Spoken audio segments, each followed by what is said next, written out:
Hey everybody. I I'm such a dumbass. No. I I filmed a great reading for all of you to welcome my new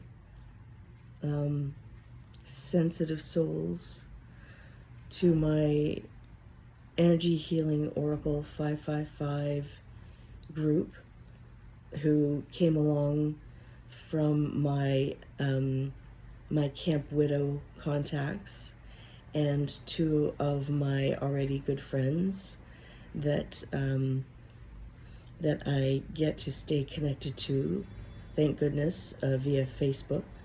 So thank you for joining my collective. It is a joy, even though I haven't been so great with keeping up with the oracle cards because I have been in the middle of post Camp Widow, which is like post Pride or post holiday, where you just go and crash, and also in the middle of a bit of a breakdown.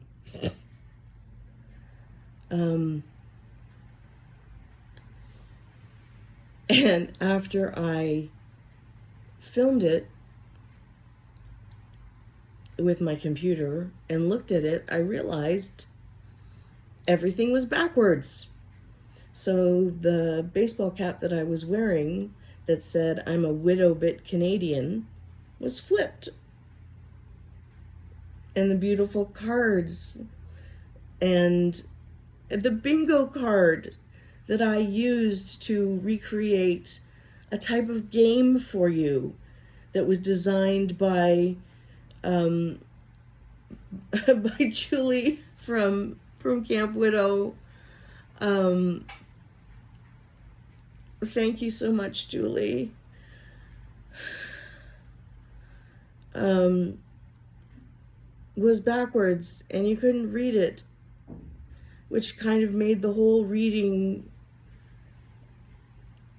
just not what I wanted it to be.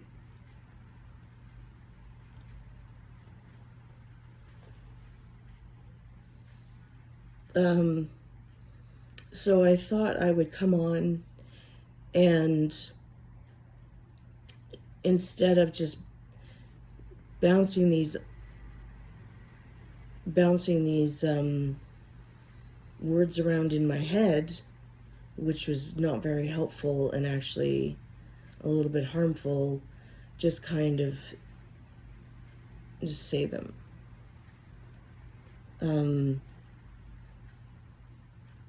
I created a whole book of found poetry. It was collage, where I took an article. I did a collage for magazine clippings, well, ripping images, and then over top, taking a article, ripping it up, and using it to create poems. And I did this after my wife died in 2012 because I needed something to keep me occupied, something to channel my grief and my creativity into.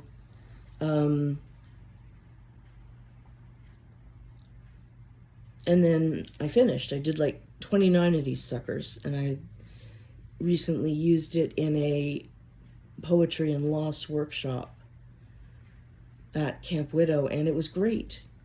It was fabulous. I really enjoyed myself, and I enjoy doing the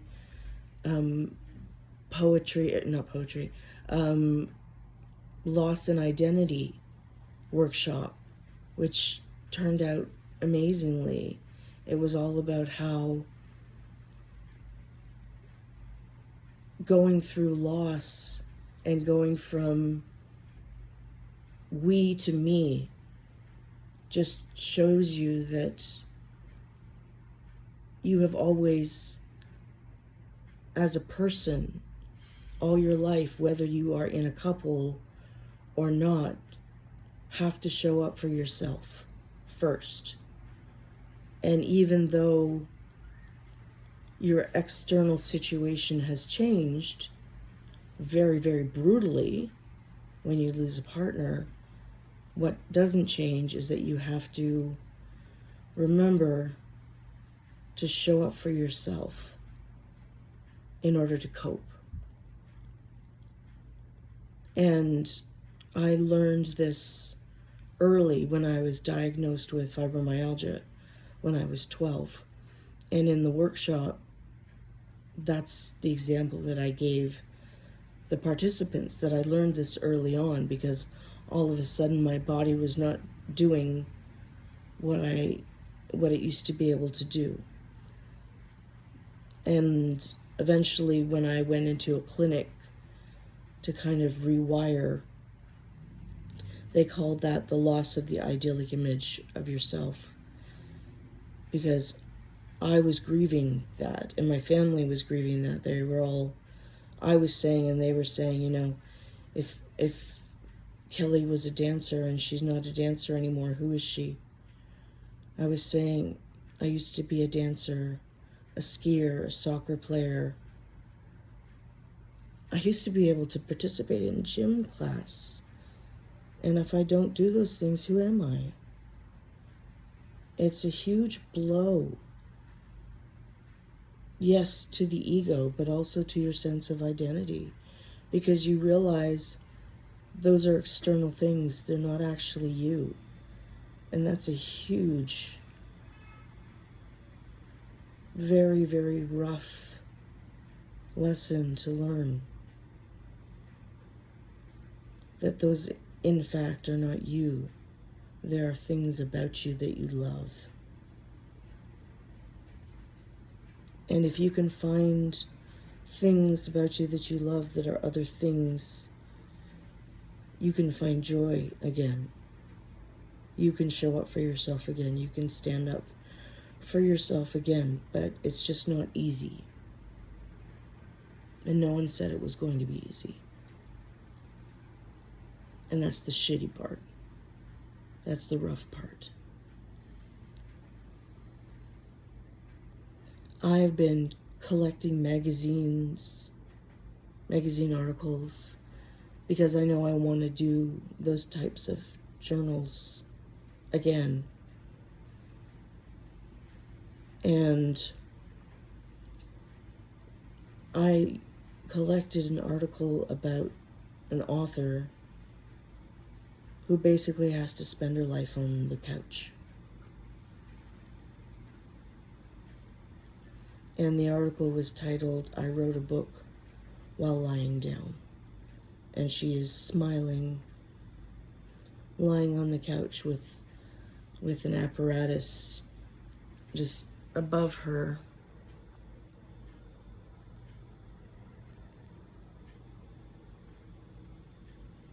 Typing away.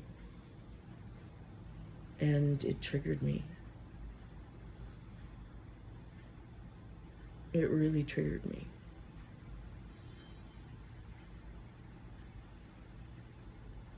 Because for the first time in my life, I've gotten to the point where I'm scared.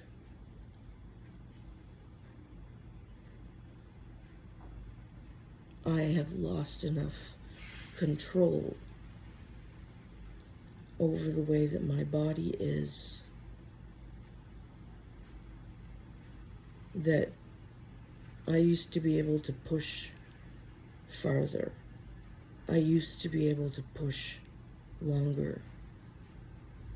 And I can't anymore.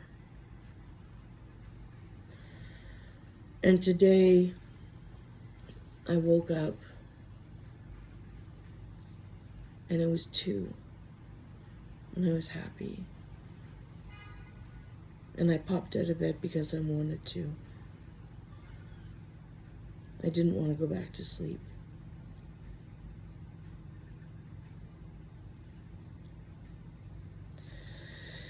So I popped out of bed and I was grateful to my son who had bought me a new teapot for my birthday.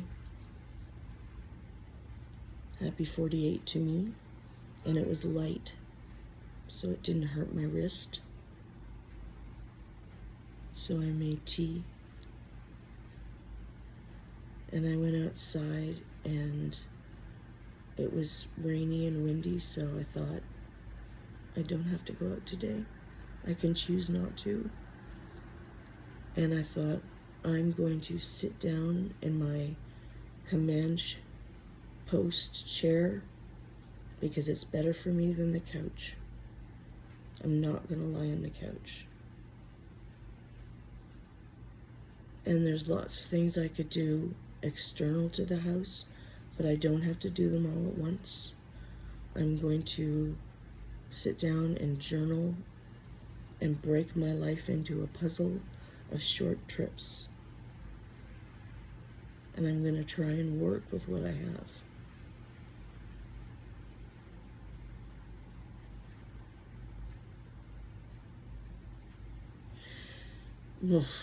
Really, Kelly? And that's actually the title of my first collage collective journal is Working with What I Got. And this is what I got. I got an apartment that is all on one level. I got flowers and herbs that I'm talking to like they're my children. I got yoga videos and tea. And I got projects. And I don't have anyone telling me I have to do things. But I don't have a job.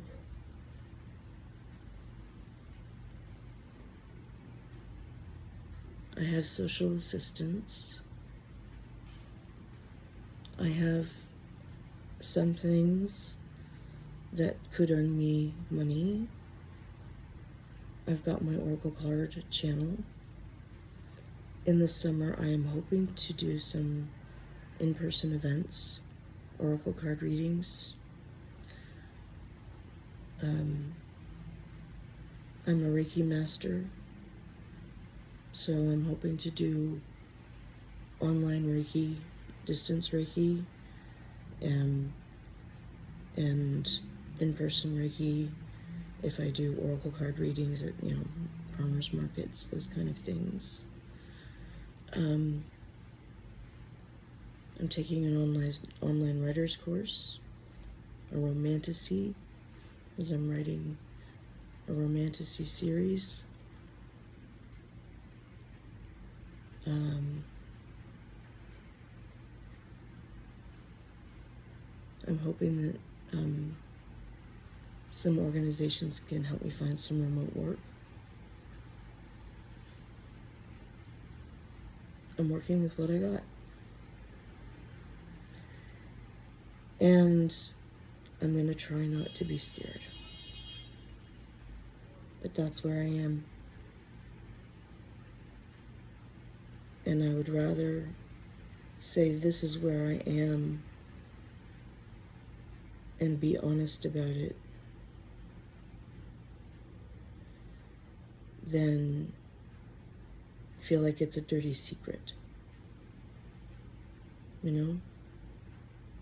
Like have people look at me at the beginning of the day where I look just fine, and then look at me at the end of the day where they're like, oh shit, what happened to you? Look like you got hit by a truck. And that's one of the really frustrating things about fibromyalgia, is that you go until you stop. Because you're out of spoons. You're out of time.